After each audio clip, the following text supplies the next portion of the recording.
Mheshimiwa Rais alielekeza ndani ya siku 100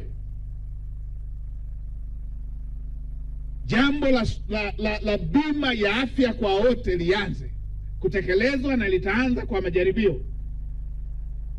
Hivi tunavyoongea,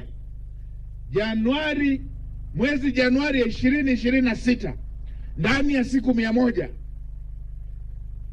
utafanyika uzinduzi wa bima ya afya kwa wote, kwa kuanzia na makundi yale mahususi ambayo yana hatari zaidi na yana uhitaji zaidi wa kupata bima ya afya kwa wote: watoto, akina mama wajawazito na wazee wasiojiweza. Litazinduliwa na ndani ya siku 100 kama mkuu wa mkoa ambavyo amelielezea vizuri.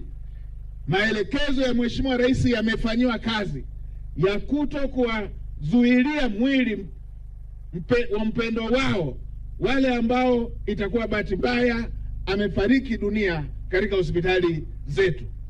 Kwa maana hiyo, kuanzia tamko lilipotolewa na hadi sasa, mikoa yote, hospitali zote zizingatie maelekezo hayo.